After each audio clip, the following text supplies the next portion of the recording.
পুরো পৃথিবী জুড়ে বাজছে তৃতীয় বিশ্বযুদ্ধের দামামা। আর এরই মধ্যেই আমাদের হাতে এসে পৌঁছেছে গুরুত্বপূর্ণ আন্তর্জাতিক সংবাদ। শুরুতেই শিরোনাম। ইয়েমেন থেকে ইসরায়েলে হুতির ব্যালিস্টিক ক্ষেপণাস্ত্র হামলা। পরেই জানাবো রাশিয়ার হামলায় আলেপ্পো হামলার নেতৃত্বদানকারী জোয়েনি নিহত। এদিকে পৃথিবীকে 5টি দেশের করোনার উপর ছেড়ে দেওয়া যায় না, এরদোয়ানের বার্তা। পরে জানাবো ইসরায়েলের বিরুদ্ধে গাজায় জাতিগত নির্মূলের অভিযোগ খোদ প্রতিরক্ষা প্রধানের। এবং সর্বশেষ জানাবো হামা থেকে সন্ত্রাসীদের বিতাড়িত করল সিরীয় বাহিনী। এতক্ষণ শুনছিলেন সংবাদ শিরোনাম, এবারে বিস্তারিত। তবে তার আগে প্রতিদিনের আপডেট আন্তর্জাতিক সংবাদ সবার আগে পেতে ভিডিওটিতে একটি লাইক দিয়ে চ্যানেলটি সাবস্ক্রাইব করার অনুরোধ রইল। ইয়েমেন থেকে ইসরায়েলে হুতির ব্যালিস্টিক ক্ষেপণাস্ত্র হামলা। ইয়েমেন থেকে ইসরায়েলে ব্যালিস্টিক ক্ষেপণাস্ত্র নিক্ষেপ করেছে দেশটির বিদ্রোহী গোষ্ঠী হুতি যোদ্ধারা। তবে ইসরায়েলি প্রতিরক্ষা বাহিনী বলেছে ইয়েমেন থেকে ইসরায়েলে ছোড়া একটি ব্যালিস্টিক ক্ষেপণাস্ত্র ইসরায়েলের সীমানার বাইরে বিমান প্রতিরক্ষা ব্যবস্থার মাধ্যমে প্রতিহত করা হয়েছে। খবর টাইমস অব ইসরায়েল। ইসরায়েলি গণমাধ্যম বলেছে এই ঘটনার সময় মধ্য ইসরায়েলে সাইরেন বেজে ওঠে। তবে ইসরায়েলের ভূখণ্ডে গিয়ে আরেকটি ক্ষেপণাস্ত্র আঘাত এনেছে বলে জানা গেছে। তবে এই ঘটনায় তাৎক্ষণিকভাবে হতাহতের কোনো খবর পাওয়া যায়নি। ইসরায়েলি সামরিক বাহিনী জানায় ইয়েমেন থেকে উৎক্ষেপণ করা একটি ক্ষেপণাস্ত্র ইসরায়েলি ভূখণ্ডে প্রবেশের আগেই আটকে দেওয়া হয়েছে। সামরিক বাহিনী এর আগে বলেছিল যে ইয়েমেন থেকে উৎক্ষেপণের পরে মধ্য ইসরায়েলের বেশ কয়েকটি এলাকায় সাইরেন বাজছিল। প্রসঙ্গত 2023 সালে গাজা যুদ্ধ শুরু হওয়ার পর থেকে হুতি যোদ্ধারা ফিলিস্তিনিদের প্রতি সংহতি জানিয়ে ধারাবাহিকভাবে ইসরায়েলে ক্ষেপণাস্ত্র এবং ড্রোন হামলার মাধ্যমে হামলা করে আসছে। রাশিয়ার হামলায় আলেপ্পো হামলার নেতৃত্বদানকারী জোয়েনি নিহত। হায়াত তাহরির আল শামস নেতা আবু মোহাম্মদ আল জোয়েনি রুশ হামলায় নিহত হয়েছে বলে ধারণা করা হচ্ছে।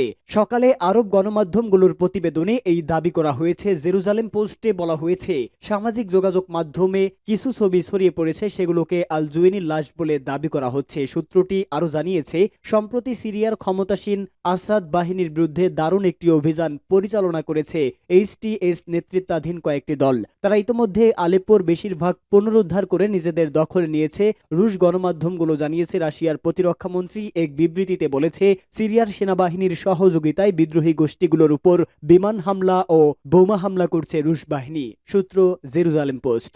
পৃথিবীকে 5টি দেশের করোনার উপর ছেড়ে দেওয়া যায় না বলে মন্তব্য এরদোয়ানের। তুরস্কের প্রেসিডেন্ট রিসেপ তাইপ এরদোয়ান বলেছে জাতিসংঘকে সম্পূর্ণরূপে সংস্কার করা প্রয়োজন। পৃথিবীকে 5টি স্থায়ী দেশের করোনার উপর ছেড়ে দেওয়া যায় না। ইস্তাম্বুলের TRT ওয়ার্ল্ড ফোরামে দেওয়া ভাষণে তিনি এসব কথা বলেন। খবর মেহর নিউজের। একই সঙ্গে নিরাপত্তা পরিষদের 5টি স্থায়ী সদস্যের কঠোর সমালোচনা করেছে তুরস্কের প্রেসিডেন্ট। এরদোয়ান বলেন 194টি দেশের ভবিষ্যৎ এক বা একাধিক স্থায়ী সদস্যের মুখে ছেড়ে দেওয়া উচিত নয়। নিরাপত্তা পরিষদের কাঠামোর প্রতি দীর্ঘদিনের সমালোচক এরদোয়ান পুনরায় তার অবস্থান ব্যাখ্যা করেছেন। তিনি বলেন পৃথিবী 5টি দেশের চেয়ে অনেক বড়। পৃথিবীতে চলমান মানবিক সংকটগুলোর উদাহরণ নিয়ে বর্তমান বৈশ্বিক দুর্বলতা তুলে ধরে এরদোয়ান বলেন প্রতিটি সংকটই ন্যায়, শান্তি, স্থিতিশীলতা এবং নিরাপত্তা উন্নয়নের একটি সুযোগ সৃষ্টি করে। এছাড়া তিনি বলেন আমরা গাজা ও লেবাননের জনগণকে সাহায্য অব্যাহত রেখেছি। রয়টার্সের প্রতিবেদনে উল্লেখ করা হয়েছে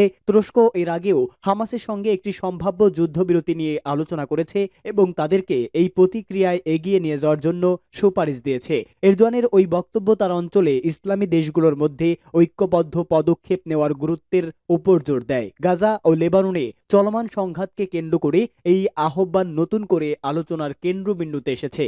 ইসরায়েলের বিরুদ্ধে গাজায় জাতিগত নির্মূলের অভিযোগ খোদ প্রতিরক্ষা প্রধানের। গাজায় হামলা চালাচ্ছে ইসরায়েল দখলদার বাহিনী। দেশটির সেনাদের হাত থেকে রেহাই পাচ্ছে না নিষ্পাপ শিশুরাও। আর এ বিষয়ে বহির্বিশ্বে ইসরায়েলকে সমালোচিত হতে হলেও সমর্থন ছিল নিজ দেশের। তবে এবার ইসরায়েলের এই বর্বরতা নিয়ে মুখ খুললেন দেশটির সাবেক প্রতিরক্ষা মন্ত্রী মোশে ইয়ালন। ইসরায়েল সেনাবাহিনীর বিরুদ্ধে গাজায় জাতিগত নির্মূলের অভিযোগ এনে তিনি বলেছেন যা দেশটিতে ব্যাপক আলোচনার জন্ম দিয়েছে।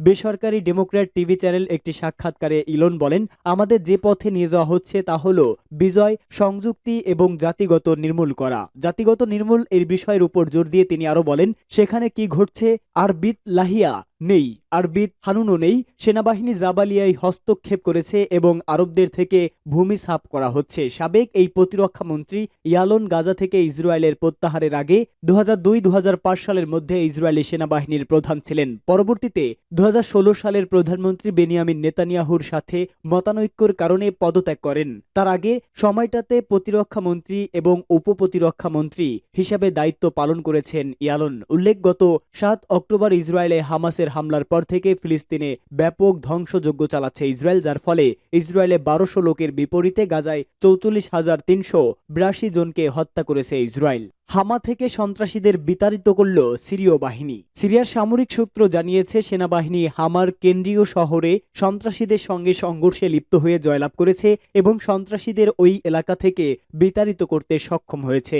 সিরীয় সামরিক সূত্রের বরাত দিয়ে দেশটির সরকারি বার্তা সংস্থা সানা এ তথ্য জানিয়েছে। এতে বলা হয়েছে, সিরীয় সেনাবাহিনী উত্তর হামার প্রতিরক্ষা লাইন শক্তিশালী করেছে এবং সন্ত্রাসীদের সেখান থেকে বিতাড়িত করতে সক্ষম হয়েছে। সামরিক সূত্রটি আরও জানিয়েছে, সেনাবাহিনী গুরুত্বপূর্ণ কিল্লাত আল মাদিক শহর এবং মায়ারদেশ গ্রামের মতো বেশ কয়েকটি এলাকা থেকে সন্ত্রাসীদের বিতাড়িত করেছে এবং ওই অঞ্চলে নিরাপত্তা পুনঃস্থাপন করেছে। এর আগে গত বুধবার ভোরে সন্ত্রাসী গোষ্ঠীগুলো আলেপ্পোর উত্তর পশ্চিম, পশ্চিম এবং দক্ষিণ পশ্চিম অঞ্চলে সিরীয় সেনাবাহিনীর অবস্থানের উপর ব্যাপক আক্রমণ চালিয়েছে।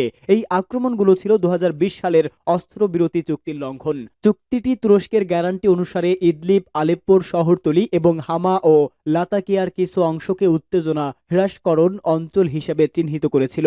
সিরীয় সেনাবাহিনী জানিয়েছে, সন্ত্রাসী গোষ্ঠীগুলোর বিরুদ্ধে লড়াই সফল ও দৃঢ়ভাবে চলছে। তারা জনগণকে ওই গোষ্ঠীগুলোর ছড়ানো গুজবে কান না দিতে আহ্বান জানিয়েছে।